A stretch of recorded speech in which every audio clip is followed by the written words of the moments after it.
aqui ao estúdio o Rodrigo Amorim, que preside esse conselho, e a gente vai tentar explicar para os nossos telespectadores, Rodrigo, por que que os profissionais de fisioterapia estão sendo tão demandados nesse período, né? Qual é o tipo de atendimento que eles ministram durante e depois, né? Tem pacientes que ficam meses recebendo fisioterapia respiratória, né? Eu queria que você explicasse um pouco para a gente sobre isso. Bom dia. Bom dia, Cíntia. Bom dia a todos os telespectadores do Notícias da Boa, TV Meu Norte. É um prazer estar aqui com você. Prazer é Realmente, nosso. como você bem colocou, o que a gente evidenciou é que a fisioterapia ela já se encontrava dentro das unidades hospitalares, dentro das unidades de terapia intensiva. Nós já fazíamos esse trabalho, por exemplo, nos surtos da HN1, de outras doenças respiratórias, que levam aí à fibrose pulmonar, que é o que acontece hoje na Covid. Então, nós já tínhamos esse trabalho, infelizmente, ainda um pouco não divulgado, né? Com a Covid e a explosão de casos, né? A fisioterapia foi bastante procurada dentro das unidades de terapia intensiva, inclusive aí pelos institutos apontado como uma profissão que mais cresceu em 2020. Estivemos dentro das unidades hospitalares de Covid, não só Covid, mas outras unidades, e também nas unidades de terapia intensiva. As repercussões da doença realmente são bastante divergentes. Pacientes que precisam aí de 3 meses de atendimento a 1 ano.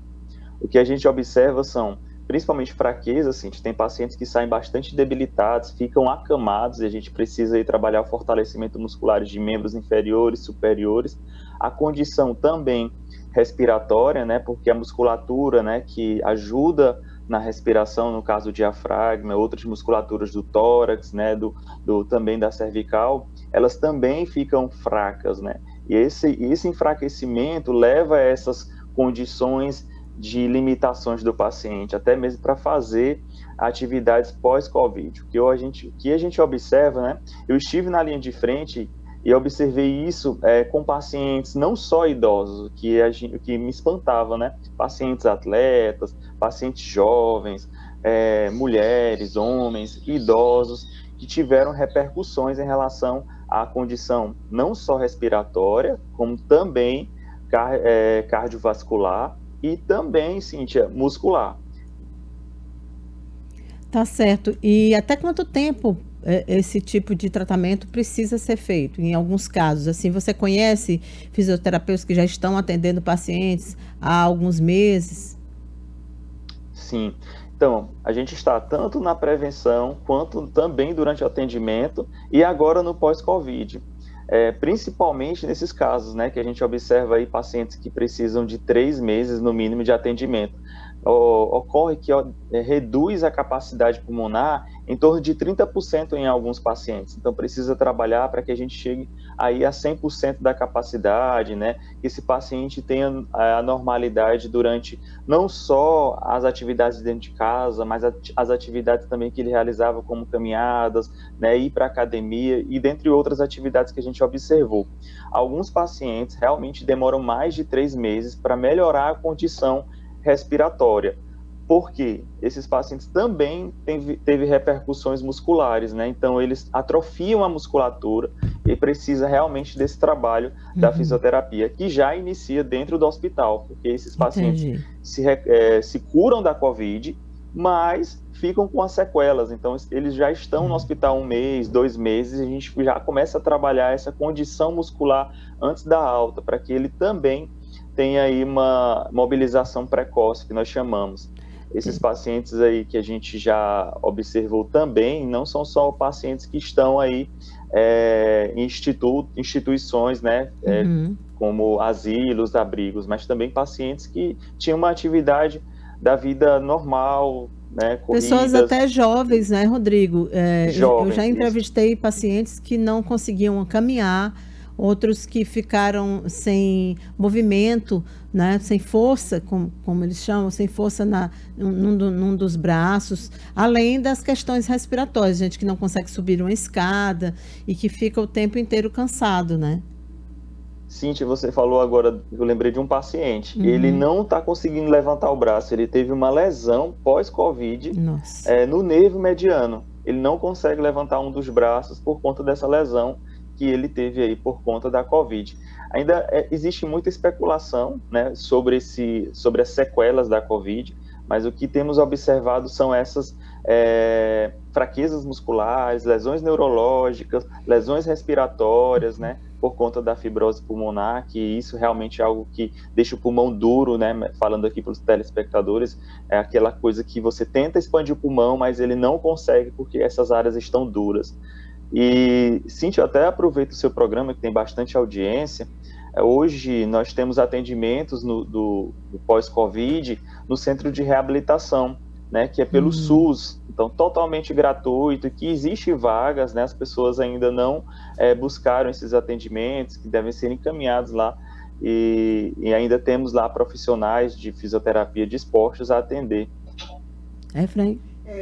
Durante no próprio paciente na UTI, já que ele fica um pouco imóvel, como é que exercícios vocês fazem para ele conseguir reagir?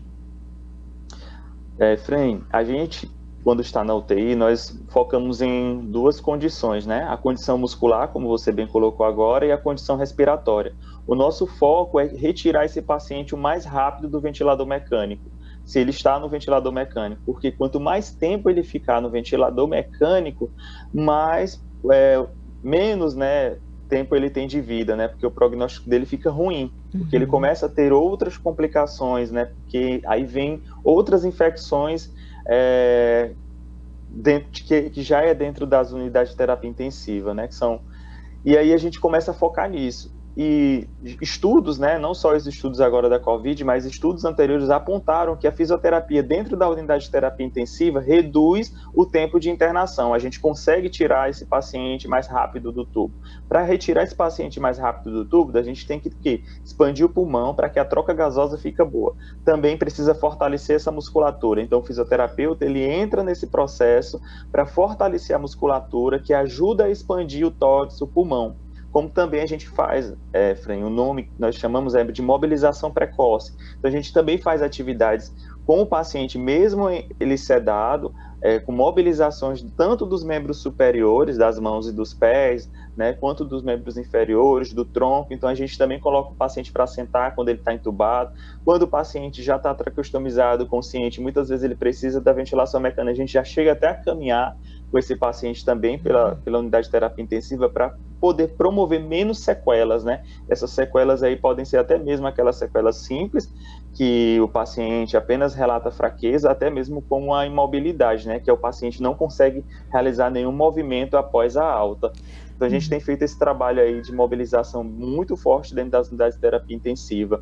E isso já é mostrado aí nas pesquisas, né? Já existe evidências que o papel do fisioterapeuta dentro da UTI é fundamental junto com a equipe de saúde, né? E hoje tem uma lei no estado do Piauí, né, que obriga a presença do fisioterapeuta 24 horas dentro das unidades de terapia intensiva por conta dessas conquistas e da pesquisa, né? Porque não tem como a gente estar na unidade de terapia intensiva de qualquer jeito. Realmente as pesquisas apontaram a importância desse profissional, principalmente para tirar o tubo do paciente que está na ventilação mecânica, como também promover aí menos sequelas para esse paciente. É um dado bem interessante, Cíntia, que no HUT, 80% dos pacientes que receberam fisioterapia saíram com menos sequelas, saíram mais funcionais, voltaram às atividades deles mais rápidos por conta da fisioterapia. Isso é um dado, um indicador que os fisioterapeutas utilizaram lá, e é bastante interessante, né? Porque Sim, o paciente que recebe a fisioterapia, ele tem mais chances de vida, ele tem mais chances de voltar aos movimentos rápidos, como também às suas atividades, voltar a trabalhar. Rodrigo, só uma última pergunta. Teve muitos profissionais de fisioterapia contaminados? Vocês trabalham diretamente, né, no toque? Cíntia, uma boa pergunta. Nós trabalhamos o ano de 2020, assim que começou a pandemia, com 3 eixos, né? O Conselho Regional de Fisioterapia e Terapia Ocupacional trabalhou o eixo de capacitação. Nós conseguimos capacitar os colegas aí, tanto virtualmente quanto presencialmente, principalmente a questão da biossegurança. Nós colocamos para os profissionais a importância de usar a máscara, né, de ter altos cuidados dentro da unidade hospitalar, como colocar as vestimentas, como retirar. E, por incrível que pareça, isso surtiu efeito, porque nós fomos o único conselho de saúde que ofereceu aos seus profissionais essa capacitação. E trouxe para a gente os bons dados. Nós temos mais de 700 fisioterapeutas envolvidos nisso, né? E diretamente na Covid, né? Fora os que estão aí indiretamente. Nós tivemos o menor número de profissionais contaminados, Cíntia. Chegamos aí, com os dados que nós recebemos da CESAP, não chegamos nem a 20% dos profissionais. Então, menos afastamentos, estivemos mais presentes, né? E menos gastos para o Estado, né? Porque não precisou afastar para substituir. E o que eu também achei interessante é que a gente capacitou os profissionais para o manuseio no ventilador mecânico, para também a questão da mobilização, para a posição prona, que é uma posição que utilizamos muito hoje no paciente COVID, né, para melhorar a expansão pulmonar, que é ficar de costa, né, para quem está em casa, é aquela posição que o paciente fica de costa, mesmo entubado. E nós conseguimos aí fazer com que 2020 não tivéssemos nenhum óbito na fisioterapia, né, com fisioterapeutas. Infelizmente, um fisioterapeuta foi contaminado no final de dezembro e veio a falecer agora em janeiro. Então, esse foi um dado que eu tenho assim, para você, tá certo, de profissionais. Tá bom, Rodrigo. Olha, muito obrigada pela entrevista. Um bom dia para você. E, claro, é sempre bom a gente lembrar de todos os profissionais que têm sido fundamentais nesse momento, Cíntia, incluindo os fisioterapeutas. Obrigada, Rodrigo. Cíntia, eu agradeço, né, por estar aqui com você. É um prazer, né? Sabemos da sua audiência. Um abraço a todos. E também gostaria aqui de colocar, Cíntia, nós temos aí a atuação do fisioterapeuta pela oportunidade de apresentar para você e para os seus telespectadores, e também tem a atuação do terapeuta ocupacional, que eu gostaria também de apresentá-la. É uma atuação brilhante que a gente está tendo lá no HUT, no Hospital de Campanha, que faz com que os pacientes desenhem, né, passe menos tempo ansioso, e tem repercutido bem. Tá bom, Rodrigo. Obrigado. Eu que agradeço. Fica com Deus. Tá bom.